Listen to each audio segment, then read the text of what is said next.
too, don't you? All these things you forget working with kind of banjaxed equipment to get back to you because so many people over the past week said, "Where are you?" So hopefully the YouTube channel is useful for you. You can interact with us. If you see the phone number above, you can call that number. Now, here's the one thing that we have to say is going to go on this morning.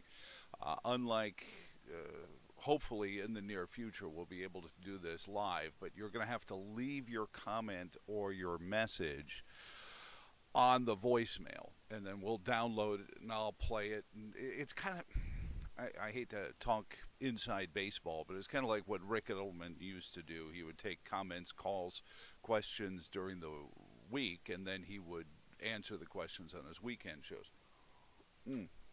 So do that, or you can also do the email address that's on the top here as well. You can send the emails to jtinthemorningradio@gmail.com. You would be actually kind of surprised.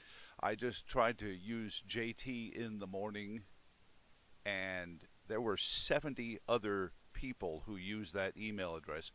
Who are you, and why are you using the name of my radio program as your Gmail account? This will be the source of an investigation. I guarantee it once the FCC is done investigating me and my wife, which is what we're kind of in this stasis bubble for. And I appreciate you tuning in. I see some folks already watching on the YouTube channel, so thank you for tuning in, because you never know. I mean, I'm used to sending this out over electricity and in the air, and people can download it, but I've been told by all the people in the know that nowadays all the cool kids can do pretty much anything they want. So they download the YouTube app, and then they can listen in the car. They can. I hope you're not watching in the car while you're driving or wherever you are on your smartphone app, and you can find us. I've been using the Facebook feed because a lot of folks have been there, and hopefully you share this information with folks as well. We do have a lot to cover. Thanks again to our friends at Pyramid Paving. Pyramid Paving, you choose us or it's your own asphalt. And Mac McDonald's going to be back. We've got Mac back, as he promised on his Facebook Live, that he'll be back to open his notebook for us. Certainly Dawn Staley and her record-setting year at South Carolina is incredible, and I don't know if that's what I imagine that will be in his notebook. Plus a look ahead into the NCAA championship game. We'll get into that with him. Also, Virginia 5th District Congressman Bob Good. We didn't get a chance to chat on Friday, but it's going to be an interesting week in the U.S. House of Representatives because, well, you've got the Alejandro Mayorkas impeachment, and later on in the week we'll hopefully have Congressman Ben Cline, who is also going to be one of our congressmen now that we're moving the radio show flagship over into Stanton, and hitting the valley as well. Like I said, there's going to be hopefully a Charlottesville association as well. So we'll have that coming up for you as well. So we'll visit with him. Plus, on Saturday, it's weird because I'm used to doing these things when I have a radio show to use to pimp them.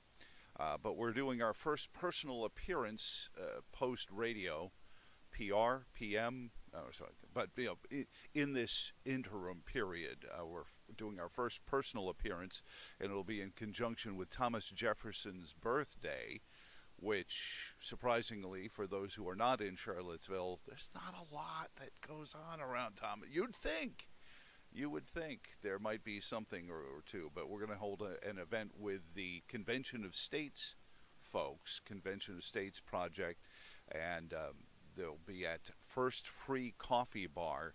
And do we have the graphics? I'll have to get the graphics for it. You know, we've been doing all this graphical stuff all this morning because, well, you can see into the studio now, which is a whole different way to consume the morning show. Can we get that whole tag off of there, by the way? Can I have my assistant please take the tag off of that so I don't look like I'm drinking Minnie Pearl's hat when I take a sip of tea. But that's all going on this morning as well. We're going to talk with Rita and the Alzheimer's Association and some of the other folks who normally do some of our community events. And certainly the Alzheimer's Association is in both the Valley and in Charlottesville. So that will be efficacious for them to be as well. But first, because you do need to know some of this stuff, some much milder weather headed our way, but also some showers. We'll call it for your Monday, some isolated showers, mostly sunny, afternoon highs around 70, mostly cloudy and 51 on Monday night. Tuesday, a chance of showers mainly in the afternoon, even warmer, mostly cloudy and 75. Chance of showers Tuesday night and 58. Wednesday through Friday, we're in the low and mid 70s, but showers are around. From BlueRidgeLife.com, I'm forecaster Tommy Stafford on Joe Thomas in the Morning.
Now maybe you can hear me. Recanting the story of Ms. Rosenberg and her classroom. And you got to remember, turn the mic back on, Joe. But Ms. Rosenberg's class at Bayside High School in 1980, young kid named Joe, sitting in the front row, having discovered to my chagrin, I can study television and get grades for it. So it was interesting. So I signed up for this elective. It was called TV Studies, and Ms. Rosenberg was the teacher. And her first class, she stood in front of us all, second semester in high school, and she said, "What's the most important part of a newscast, students?" Oh. And she called on me, "Yes, Mr. Thomas." And I said, "The weather forecast?" And she got a face. I don't think I can do it justice, partially because I'm not wearing as much makeup as she was. But she had this face like she just bit into not just a lemon, but like a partially rotten lemon. Like, well, I guess, yes, that's an important part. But students, what are the really important parts of a newscast? And then she went on, oh, it's the investigative journalism, it's the breaking news stories, it's the emergency on the scene reporting, and all those things that she insisted were more important than the simple weather forecast. But I talked to Tommy and I said, would you keep doing the weather forecast for me? And he said, Joe, for you, we'll keep doing it for us. Actually, some nice coverage of the whole scenario that has led us here to this YouTube channel. So without further ado, let me take a moment here as we take a pause for the cause, and I'm going to make sure my teacup doesn't look like Minnie Pearl's hat, and then we're going to get into it next on Joe Thomas in the Morning.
we are back, and yes, Tom, and Dr. Clark, who's a regular on the old radio program, and again, anyone, if you want the numbers up here, and you can call it, but you're going to have to leave it as a voicemail. So if you have a comment or you have a question, you say, hey, Joe, what are you doing? What happened?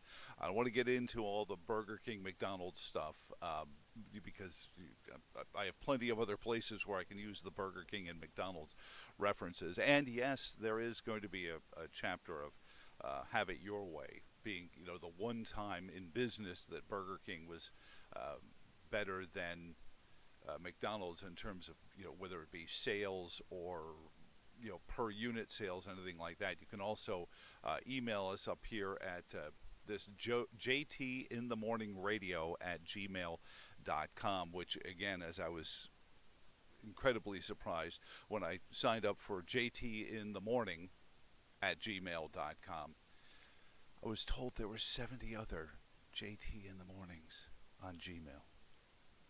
Do you ever try that? Just, type in something, the name of your business or your name, and see how many other people.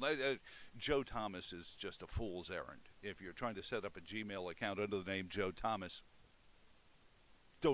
there's like 800,000 Joe Thomases. As a matter of fact, if you search for Joe Thomas on the internet, best case scenario is you're going to be about the 4th page on Google before you find me. And yes, I'm shallow enough to have searched, but thanks to the Hall of Fame career of some offensive linemen from the Cleveland Browns, we are relegated to about the 4th page of Google search results as a rule. So you can figure it out, but it's a fun game, and it doesn't really cost you anything. You don't even have to go through with the sign up for it. Just go into Gmail and type in whatever, the name of your business, your name, the name of your cat. It doesn't make a difference. But it's fun to see how many other people have tried to use your name. And I was really, JT in the morning. I was thinking Joe Thomas in the morning, but that's a really long email address. Dr. Clark sends us a quick note from the American Thinker. Marxist globalists will resort to terror and violence. To which I say, shocked. It's from AmericanThinker.com. On the docket of things I want to get into this morning is obviously the story that's got everyone's hair on fire, and that is the Mayorkas, yes, it is the Mayorkas indictment, but the solar eclipse. Staring at the sun during the eclipse without proper eye protection can literally do permanent damage to your vision. And so to make sure you're doing that, you have to be not just your ordinary sunglasses, but special solar eclipse solar filters have to be involved here. So make sure that you're prepared with the right glasses. That is New York State Governor Kathy Hochul at the beginning. Staring at the sun during the eclipse without proper eye protection can literally do permanent damage to your vision. Governor Hochul, I'd like to point out, staring at the sun without proper eye protection at all. It's not necessarily a prescribed thing. The American Optometric Association is on the phone for you, Governor Hochul. There's so many people. I mean, and there are people all over the place talking about the schools being closed and that kind of thing that's going on because of the solar eclipse. But I wanted to go find some people who were trying to share some expertise on this, and I found these folks at the Weather Channel talking about it. You're going to need a box. Yes. We've got our box right here. In this case, it's cereal boxes. That'll work. Yes. You need some tape. We got the tape. Everyone needs scissors. Scissors. A white Check. piece of paper. Got to give a shout out to our senior producer, Tori. She has everything all ready for us, okay? This is going to be like the size of the cereal box top. Tin foil and a pin or a paper clip. We've got it all. Just stuff you have around the house. Pretty much. It's real simple. Even I have it around my house. And if I do, I know you. Exactly. All right. So what's the first Step step? number So one. let's put the white piece of paper in. That's probably the easiest thing to do first. So Okay. you're going to put that at the bottom and glue. You can glue it on Yeah. there so it doesn't move around much, right? Yeah. All right. Yeah, we got a glue stick And this here. is not lipstick. I thought it was. I would do this, Yeah, but yeah. that's not it. Not It's Then what do you glue. it's do? purple glue, not purple Yeah, lipstick yeah. there, Greg. Either Yeah, way, yeah. concerned that you wanted. Yeah. We're good. All right.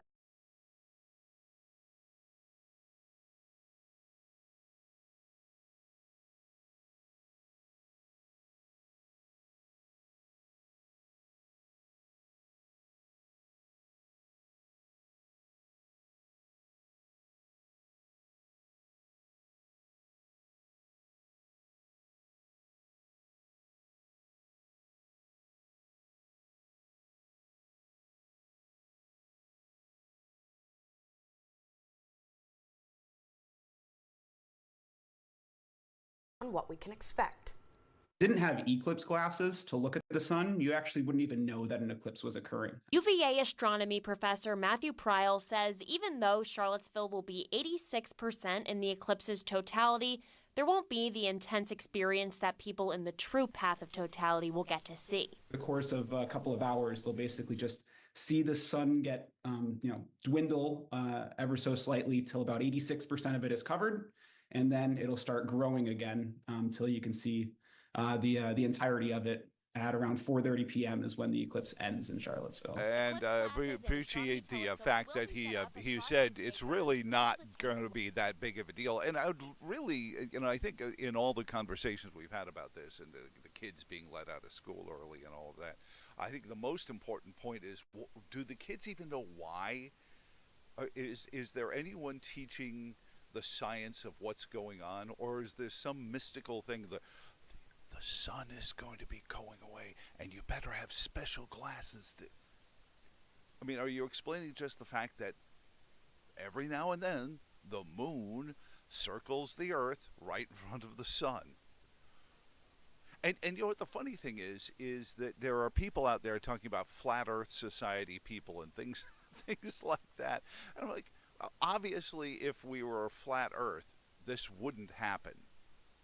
So aside from looking for the Vogon constructor